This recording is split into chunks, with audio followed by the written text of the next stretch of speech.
victory has pushed us to the front of the pack, to the brink of destruction and across the finish line for decades.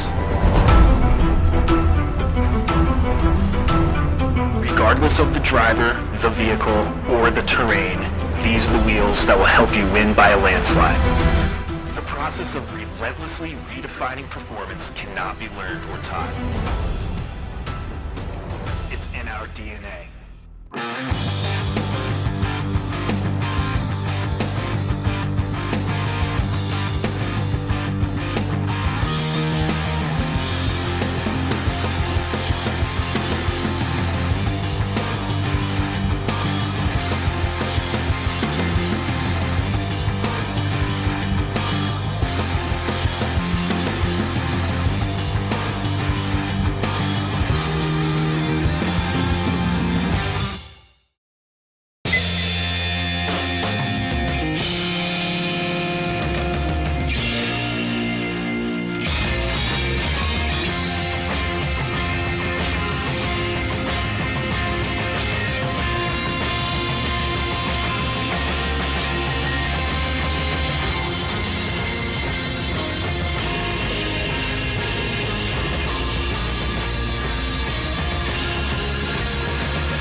Over 25 years of off-road racing dominance. Proprietary patented race technology. Proudly made in the USA. Unparalleled customer service and support.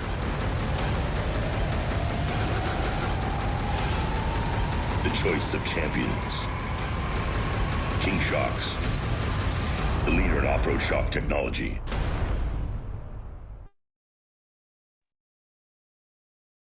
Good afternoon, friends of the world. Welcome to this episode of Fishgistics. My name is Cameron Steele. My co-host Austin Farner is here with me. Austin, how you doing, buddy? Good. Glad to be here today. Stoked to be here. We're here to unveil some new information and continuing information for the pilgrimage known as King of the Hammers. Of course, my constant disclaimer, this is all opinion-based. Yes, you'll get some information, but make sure you do your own research and make sure you don't live by the fact we gave you something, because, you know, not everything in life is true fact here. So anyway, we are blessed to be joined by the kingpin from King of the Hammers, 17 years running. Dave Cole is in the house. Dave, welcome to Fishgistics today. Hey, Cam. Hey, Fish. How you guys doing? We're doing good. I mean, we're locked and loaded because we're fired up. When Dave Cole says he has some stuff to talk about, that means that the off-road universe is spinning. For those of you that may not know Dave, he is quite outspoken, very passionate, has a huge love for not only our sport, but the athletes and drivers around it. I'm not just apple polishing him. I'm trying to make sure he doesn't come down on me on one of the drivers' meetings, because he has kicked my ass in front of a number of people before. And I want to make sure that I'm on his good side going into the 6 weeks I call King of the Hammers time. So Dave, welcome. We're excited. 17 years, man. That's nothing to shake a stick at. That's pretty impressive. Promoting and what it's grown into is nothing less than staggering. It's just dumb luck, man. It's all it's been, and really cool people. Yeah, well, we're just still having fun. So, but thanks for being here, and thanks. It's been awesome. I mean, we were just talking about it. I think I met you in 2008 out here. So, it's been a crazy journey, but yeah, I was just going to share some information with you guys today. And there's been a couple, just throw some stuff out there and start getting excited about some things. So I'm already excited. One of the things I'm very excited about is that you're returning the motos. King of the Motos is back. I know that's an exciting thing for some of the moto guys. You've also shifted it into a little bit of a different time frame. It's pretty cool for a guy who doesn't moto to turn loose your entire organization on trying to promote motorcycles out there. I think that's a good hard enduro fun time, so to speak. I love the things that you and the other athletes do on bikes blow my mind. I mean, like, Motorsport's cool, King of the Hammers is rad, desert racing is super cool, like all that's awesome. But then when you watch a person, a man or a female, throw their body on a bike up those rocks or down those rocks, it is, to me, it's just worth watching. For me, it's just worth watching. I don't even know how you guys It's worth go doing up it just to be able to watch him do it. It's the only hard enduro I've ever seen is the one that Justin makes here. I just get fortunate enough to watch it. It's amazing. Well, I feel fortunate to be in my, I think, sixth attempt at riding. You'll notice that I don't say I race King of the Motos. I'll race all the other classes, but this one I'm just riding for fun and safety. Let's talk about some of the big things that are happening. I don't know where you want to start, but we'll give you an open palette. Then I'll start asking you some questions. But maybe first talk about what races we can expect and what the big moves are. So bikes will be the weekend early. So we've been opening the gate up like 10 days early for a while now. That first weekend just basically been move-in time, hangout time, and it still will be because the motos course by footprint doesn't take up very much. Probably an appropriate time to talk. Like I've seen some really cool Facebook stuff lately about how we're closing the land and stuff. There's no closure. There's nothing different. We're renewing our permit, but it's the same permit we had before, which is we have the race course when we're racing, but only then. So you can still go wheeling everywhere. You can still go do all the things and have the fun, which is why it's fun. But motos is only a fairly small footprint. 2 different mountain ranges, Saturday and Sunday. Some crazy stuff that I can't even believe they're even trying. And lots of cameras. We're gonna have full cameras for that as well. And then fast forward a week is when we go back into our normal schedule. So Saturday will be a limited class day of racing, but I've already had my phone blow up just based on what we announced yesterday. I'm not sure exactly what classes are going to be Saturday versus Sunday because I had UTVs down for a 40-mile course on Saturday, and I've gotten significant response that they'd rather see a full course on Sunday, which I can accommodate. We can still have an unlimited race with a clear track for the big boys and girls, and we can have a morning unlimited race, which is basically whatever classes decide to go after the big course. We have 2 different courses. I'm going completely without a net here because this is something I would normally walk past you, but we've been thinking about this for a long time. We're going to run the desert course in the opposite direction of what the Ultra 4 guys are going to race the same dirt. So desert guys will run clockwise. Pre-running will only be available clockwise from when we open on that Thursday, the 2nd. The 3rd for pre-running, 4th and 5th for racing will all be in the desert format, which is significantly different than the rocks on the rock side of the world, but very similar on the other side. But for Ultra 4 guys, they're going to have to pre-run in the desert format backwards. We're doing that because what we found is that we all know if you've raced, you know it's a completely different race course if you're first on the road or if you're 350th on the road. And by the time we get to the end of the race week, we have beat the ground into a pretty ridiculous race course. But we found when you unmark a race course, if you drive backwards, it's like being on being on plane on a boat. Like you just like you're comfortable. You're hitting the soft side of the whoop, right? So if we run desert guys one way, that'll create the chop one way, and then run Ultra 4 back the other way. 2 things will happen. 1, the Ultra 4 guys will have a better race course, and 2, the end net result to the land when we leave should be relatively neutral as opposed to just obliterated one direction, waiting for the wind to blow it back the other for a year. So that's good too. Okay, so I'm gonna just ask for. Let's clarify that. So you're talking about the course will open originally for the desert classes, and they will race in one direction, and everybody will have to pre-run that direction that the desert racers are going in. Yep.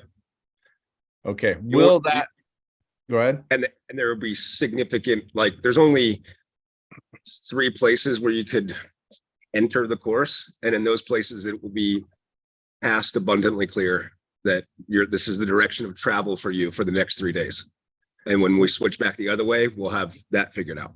So after the desert races are complete, then the Hammers cars or the Ultra 4s and the EMC and those racing the rock races will be able to pre-run the other direction after all the desert racing. And And the way this is set up, this is really only if the way the course is set up this year, it only affects the outer side of the desert loop. Does that make sense? Yeah, So the because guys that are racing limited class, the guys that want to go pre-running in the rocks, they can stay over here. I mean, we're at the hammers right now, right? So they can stay over on the hammer side. They can pre-run all they want in any direction they want, because rock guys, they drive up and down the trails and pre-running. It's just the trails.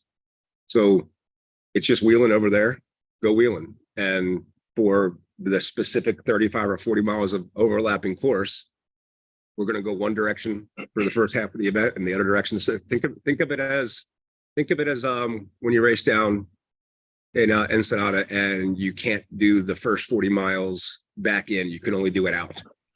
Yeah. That's what we're doing for the exact same amount of course. Okay, so you'll only be able to pre-run that one way the whole time. Is that correct, or you're going to switch it? No, when the desert guys get done on Sunday, when we open the course on Monday, right? We'll have remarked the course, remarked all the miles, remarked all the turns, remarked all the dangers the opposite way. Okay, We're just doing making that. sure.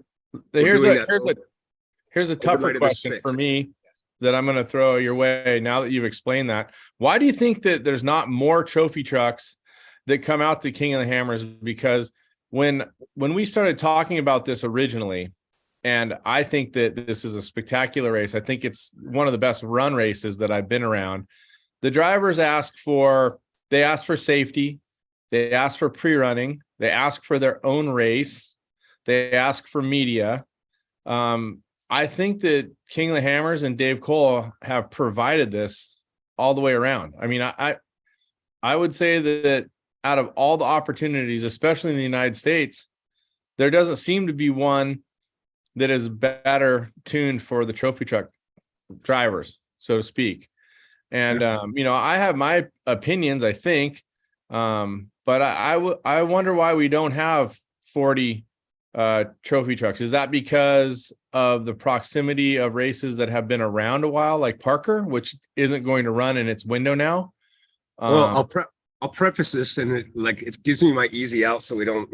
But my preface is there's going to be a lot of financial incentives to bring trophy trucks to this race and be a part of a points championship, because we're also announcing that King of the Hammers is partnering with the Mid 400 and the California 300 for a points championship series, and it was built originally around trophy trucks. Around T1s, around unlimited trucks. It was built originally around just that, and my insistence back to Mad Media was that we need to do all classes. So we're going to celebrate all the classes. To answer your question, the reason why there's only 7 trophy trucks here is because there's only 7 trophy truck drivers. Sorry. Just because you have an unlimited budget and an unlimited truck doesn't make you an unlimited driver. And I'm positive that there's a subset of people that do it for the adventure of the sport, which is a really rad reason to do off-road racing. And there's another subset that are doing it so they can be the best in the world at doing it. And the ones that are trying to be the best in the world are doing it. When you do that on a big, long, open course and there's no cameras on it, all you know when I left the start line and got to the finish line is I'm a trophy truck driver. When I race the Baja 1000, I want to make sure you're using the right terms. If I go race the Baja 1000 in a trophy truck, then I am a trophy truck driver, and that's all anybody knows.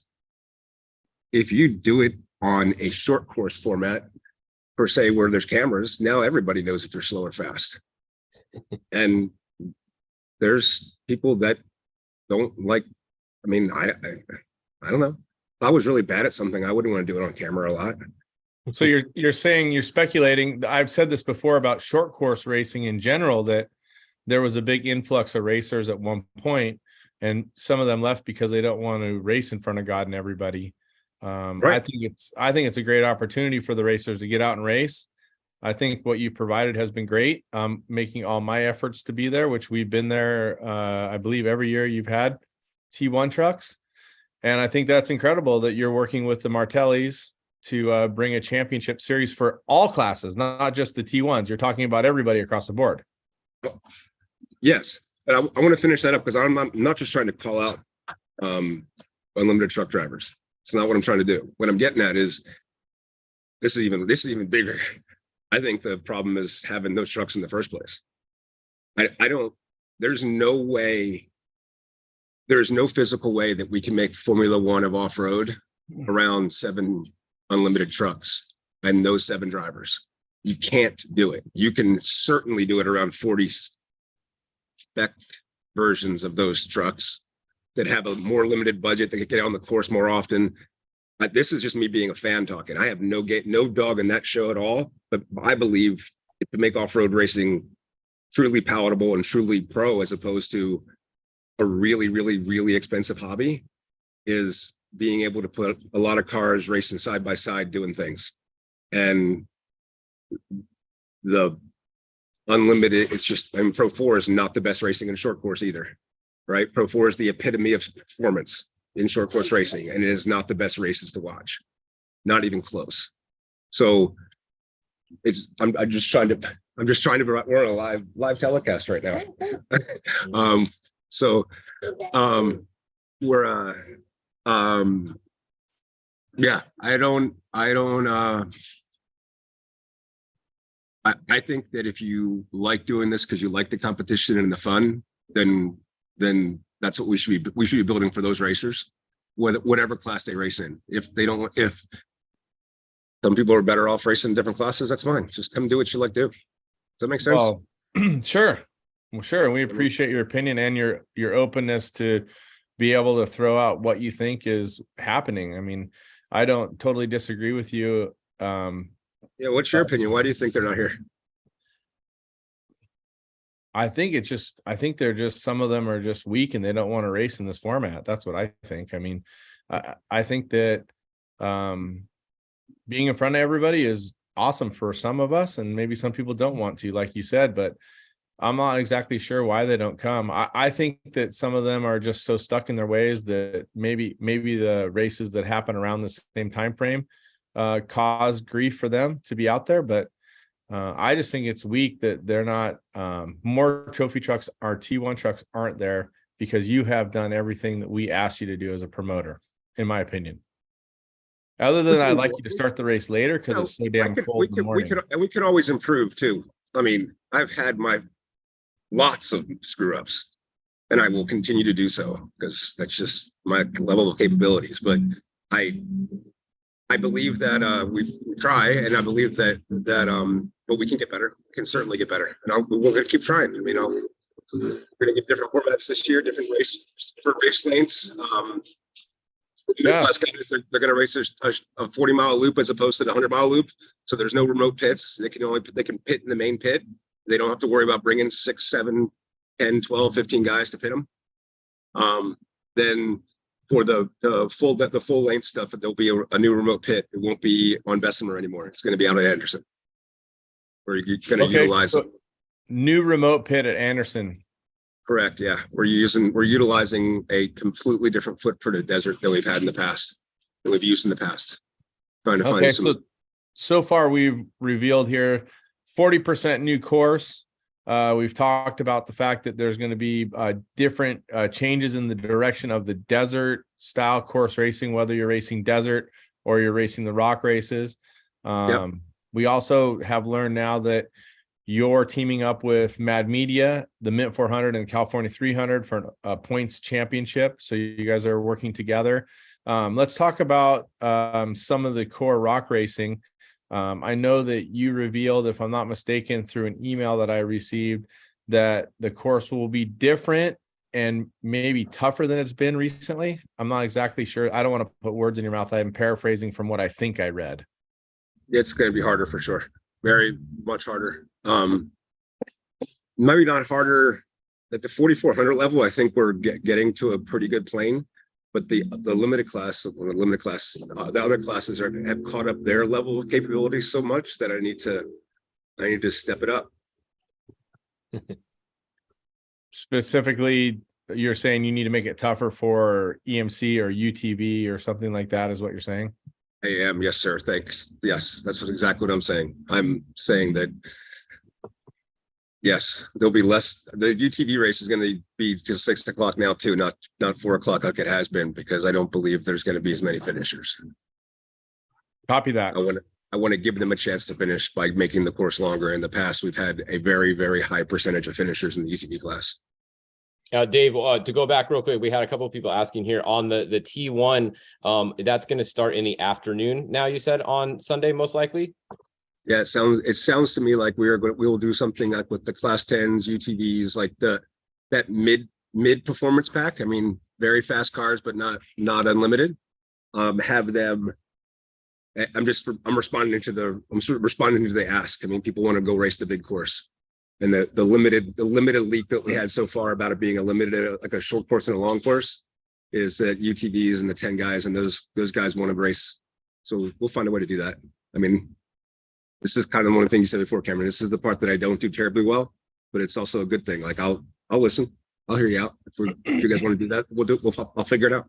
I think a lot of the racers appreciate that you actually do listen to them and you do what, the majority of them want to do, or, you actually listen to them. If I made up a schedule right now off the top of my head, I would say that I would probably move qualifying in totality to Saturday and have big course racing on Sunday and have small course racing Saturday afternoon. I do know that for the class 11 guys, we're not doing the short course. We're doing the 40-mile loop and we're doing a land rush start.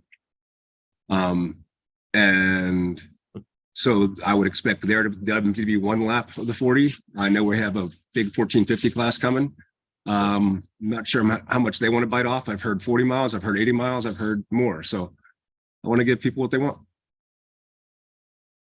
Figure it out. Nice. Specific changes to the big race.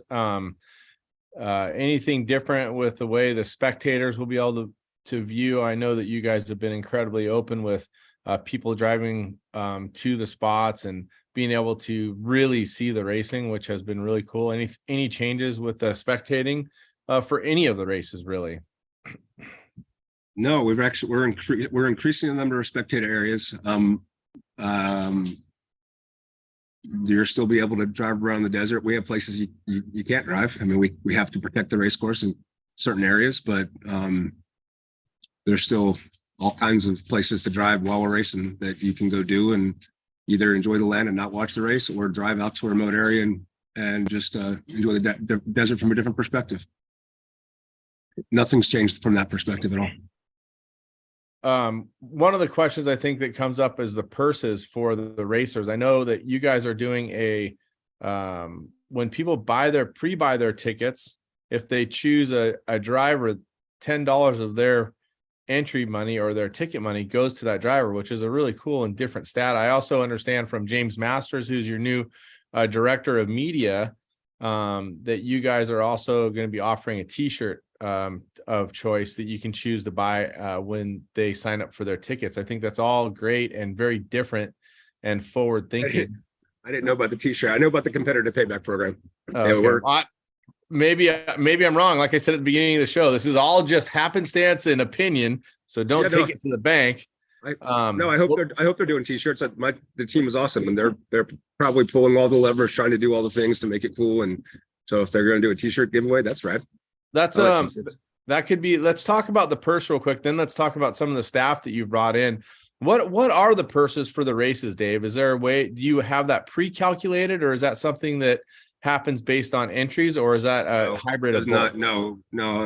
I don't like doing it based on entries. I think that's I don't know. It's kind of like a catfish kind of bait and switch kind of thing. So we've committed purse. I've got to look at it again, but I think it's in the $35,000 range for just a basic class, and 100 grand for unlimited trucks, and 100 grand for 4,400. I mean, I think the smallest payday per class is around $35,000. I thought what was really amazing last year, Dave, I don't have all the details once again, but after the fact, you decided to share more prize money with the racers. Was that last year or the year before? I don't know what promoter has ever gone back after the race and added purse money to people's checks. It's a pretty staggering stat. My view has been from the very beginning that our drivers are our salespeople. Like we don't have salespeople. In fact, I really haven't ever marketed anything. We don't really promote things very well here, turns out. But the couple million people that watch it live on the internet's a pretty good start, I would say. But I don't know how we did it, man. If I knew if I had a recipe, I'd go do it again. But I don't have a recipe. It's just happened. But the concept that when last year we went from 26,000 to 39,000 people bought tickets. That's our number. We went from 26,000 something to 36,494 last year. When that happened, that's a financial windfall that I wasn't expecting. I wasn't budgeting, a 50% growth in people coming and buying tickets at the gate. I've known for years that people drive around the gate. It is what it is. So that's the reason why I added the money last year. And then this year we just, why leave it up to doubt, and why get the questions or have somebody bummed that if I started at $750,000 a purse this year and I didn't up it to $1 million, and why did I not add it this year? Blah, blah, blah, blah, blah. So we made a competitor payback program, and we pay at the end of the week, every week. Someone picks you, like they buy a ticket and they affiliate with your team, you get paid at the end of the week. We've been paying out for about a month now. Well, as long as you're entered in the race, right? So some of us that haven't maybe entered yet better get our act together. Cameron's been slacking. For a veteran of your status, Cameron, actually all the veterans of your status don't register till like 18 seconds prior to the race. Oh, look, there's Cameron. I guess he's racing. I'm racing. I'm here to tell you. You could have already made all your money, ways. Cameron. There's other ways to notify me that you're racing. Okay. I'll enter the race. Cody enters the race for me, but he's always waiting for me to tell him to go ahead and do it. It's not Cody's fault. It's my fault. We can look at this as self-accountability from Hall of Famer, Cam. Country Clubber. Hall of Famer. Oh, man. Hall of Famer. You got to dump that on me? I didn't even do anything. Hey, let's talk more about the racing. Yes. New courses. New ideas. What other new ideas is Dave Cole playing around with? Whether it's qualifying or what are things that you're hearing from people? I mean, I know you talk to everybody. Is there anything else that you're contemplating or that you want to put out there that people could react to? Because Fish, you get some reactions, we can throw some stuff out there. Yeah. We're just trying to make the experience better for everyone that's coming. I mean, whether it's, we're going to have pubs now on private land, and we're going to have the ability for people to just be entertained and safely. But then we're just trying to improve. I mean, there's nothing really dramatically different. We've got some good tricks with regards to coverage. Looking forward to, but not. It's been a bad year. I mean, it's been a good year, but there was some really cool stuff that we have been working on that's proving to be challenging.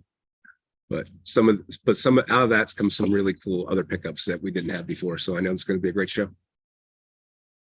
No doubt. Do you have some new people that are with you? You care to give us a little bit of introduction? Maybe they don't have to be on camera if you don't want, but a couple new faces, new people filling some roles. There's two guys in here right now. Mike Jams is right here. Mike's our CEO and tries to help me be an adult, which, as you both know, is a challenge. He's a big job. And then Tim Pellegrino's back there, who is certainly not the one responsible for making me be an adult. They work against each other, I believe. But Tim is kind of like a director of energy. He's going out and making new vendor relationships with new experiences, and Mike is giving us a whole new perspective on how to manage things and how to actually make a budget and figure out how to do this and make it sustainable.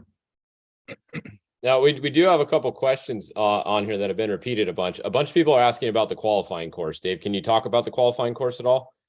Or desert or rocks, or both? Both. I think mostly rocks, it looks like, but you can talk about both if you want. Yeah, I've got anything from a 10 to a 40-mile qualifying loop in the desert. And then for rocks, we're going back to 2010 qualifying. Actually, the first year you were a driver of record, Cameron, I believe you qualified on Chocolate Thunder, right? So we're going to run that exact course, plus we're going to add in idle issues. So it'll be around the mountain. It'll be a fairly long course for qualifying for the rock guys this year. And it'll be everybody thinks I'm full of shit, but we're going up Chocolate Thunder. We're doing it off the start line. So there'll be a lot of people that don't make it 50 feet through the qualifying course. Okay, so we're going to start qualifying going up Chocolate Thunder. And you're not talking about the race. You're talking about the qualifying. Qualifying, yes. I think it's cool. I think me personally, I like seeing more of that rock course, and that's such a great stadium area to be able to watch as a spectator. Both, I mean, really both Idle Issues and Chocolate Thunder have great possibilities for viewing, and I think it's going to be interesting to see, especially if, I don't know how you're going to run it, but if something plugs up, that's going to make it even more interesting. So I'm actually going to change qualifying there too. I'm going to send a car no sooner than every minute, but I'm going to send them as soon as they clear. No sooner than when they clear Chocolate Thunder. So once you get up and out, and I know you're through the rocks. If it's once another minute goes by, then I'm sending the next car. So there'll be constantly cars going on the course, and there will be passing during qualifying. But not in the uphill rocks. By the time you catch somebody, they would have been off pace and broken. And there's 30 lanes through this qualifying course, so it's not a thing. That sounds, I mean, it sounds really interesting. I like what you've been doing with the infield, so to speak, but I think this is more friendly for the rock community, and I think even better for the spectators. Although I do think that the stadium area that you've been using has been good for spectators. This will be a very interesting area for people to view, in my opinion. Well, while we're doing qualifying on Sunday night, not Sunday night, but on Monday, I believe Tuesday. I don't remember the dates now, but Gas, Lead Perfect, and Poppy are going to be running short course on our short course area, the standard start finish line area. They're going to build a legit short course venue and bring in their trucks that race the Gas series, and it sounds like some more too. That was one of the other questions that we've had a few times here, Dave, was about the short course. If you could provide any details about the short course race. I know how to spell short course. I believe it starts with a Q. No, seriously, since I was kind of offered the opportunity to be or was part of this deal with Gas, I just stay out of Lee and Poppy's way. I try to give them what they need, which sometimes I can't give them everything they need, but they run it. I know they're working with both their guys and with John Goodby to build the best course. I know that they are, and we're able to build a purpose-built course for short course trucks because we're going to move the rock guy qualifying out. Cool. Very cool. And will we still race that short course coming into Hammertown and out as we have been? Yes, absolutely. Very cool. I have seen some social posts from Cody Wagner, who Cody Wagner posts on social media. Yeah. Said he's looking for a driver, Cameron. I just put in my application. He was looking for a driver, but then he actually came to his senses and said I was going to drive. So I hope he doesn't change his mind. I don't know if that's coming to his senses or not. Do you give him an AARP discount for your driving fees? You charge him less because you're of your advanced skill set? Are you calling me seasoned, Dave? Weathered, as I think the word knows.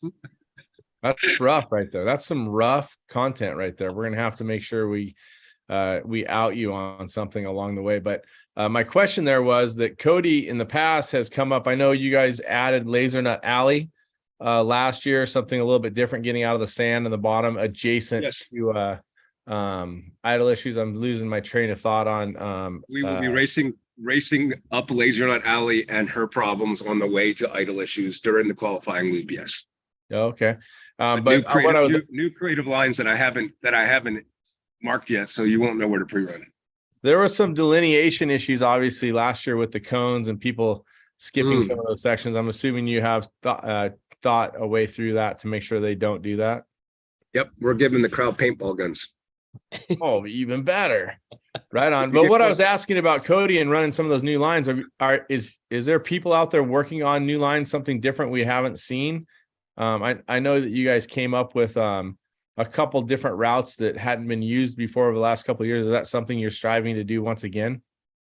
Oh, absolutely. Yeah, we that's the thing that's creating all the anxiety about the closure stuff is we're able to, when we do our new permit, we're able to apply for the footprint of the land as opposed to the actual course itself. So that's the only reason why the closure looks different, because normally it would just be one race course and we'd only be closing just the race course, but now it's a footprint. But when it comes to that year, it's still only the race course. Does that make sense?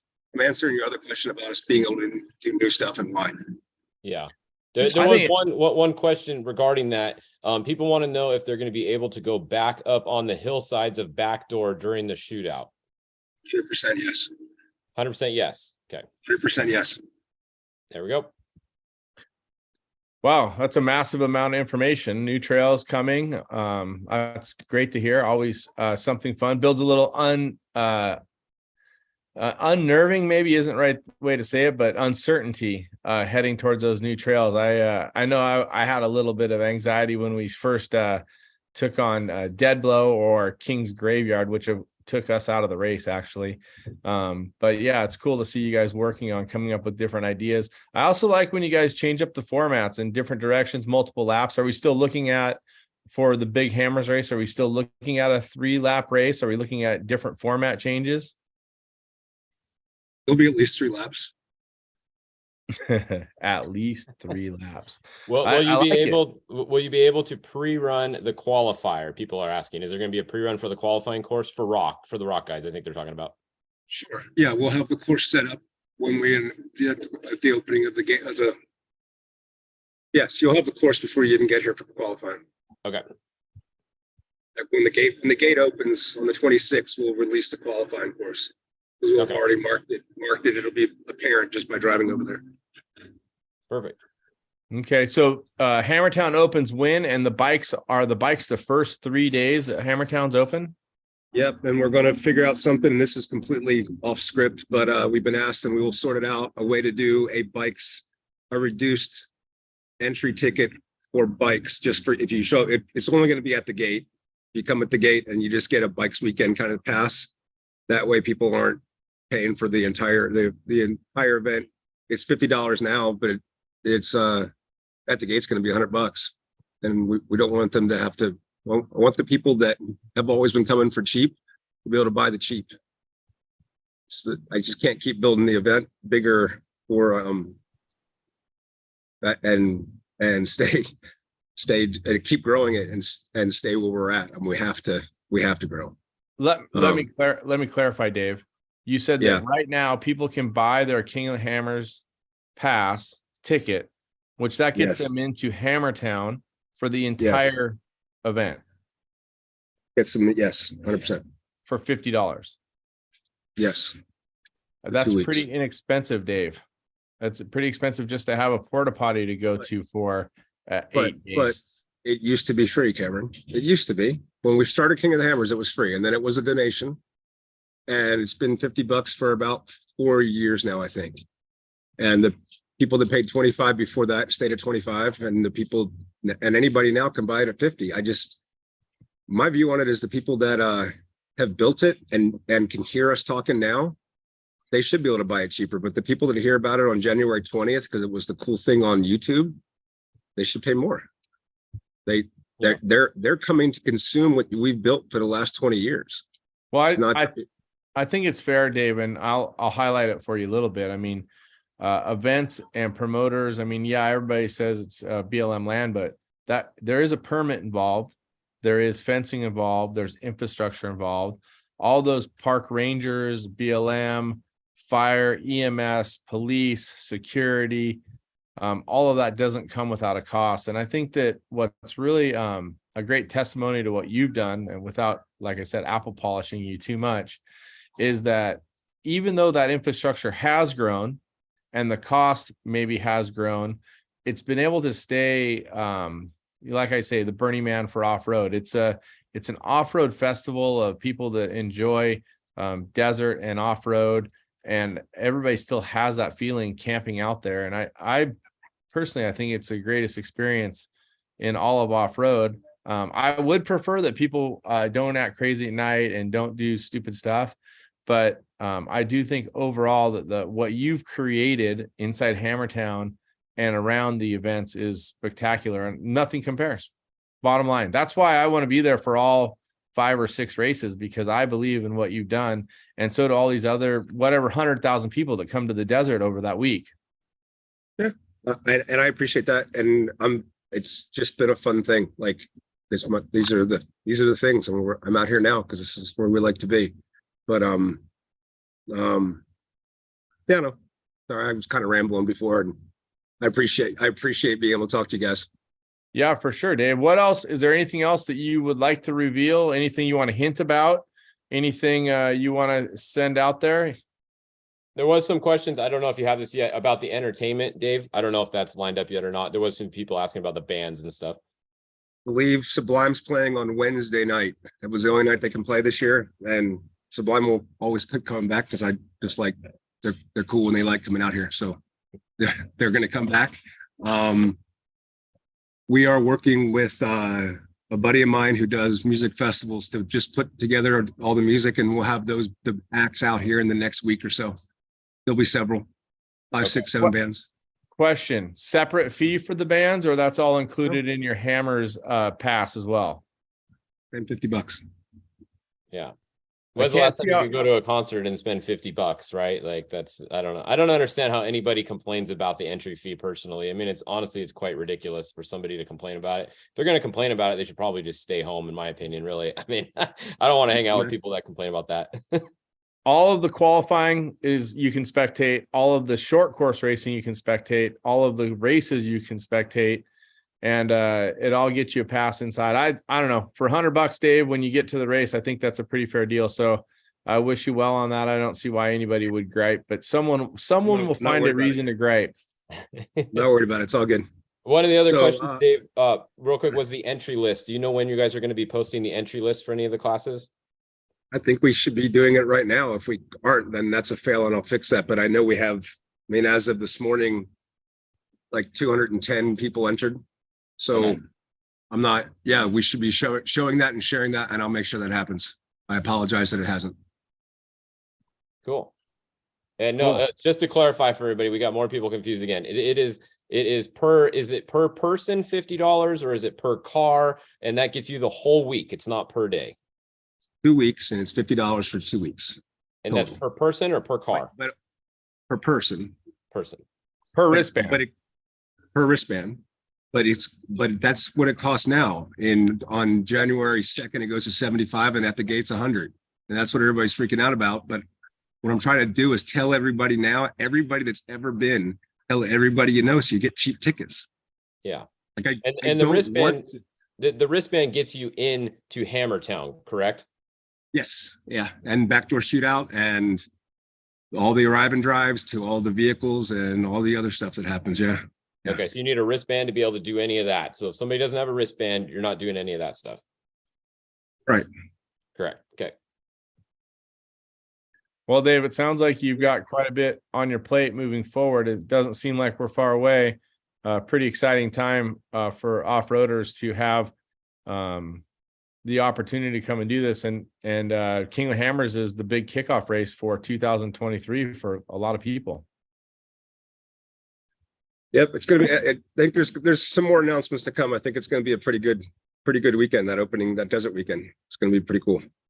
Yeah, I'm looking forward to be out there. I'll be out there for the desert race for sure. I'll be out there probably the whole week before it. So it's always a fun one. There's not any other desert race that's quite like this. And I know the guys that do show up have a lot of fun. And I know we were talking about the trophy truck guys earlier, T1 guys, whatever you want to call them. Hopefully some more of them show up. Like you said, Cameron, this is their race. Come out, get some cool coverage. And I don't know, hopefully more of them show up. Coverage, pre-running, purse. Yeah. I mean, you heard it all right there. Yeah. There's a joker area in this year's course in the desert where you can choose to cut the corner, but it's kind of like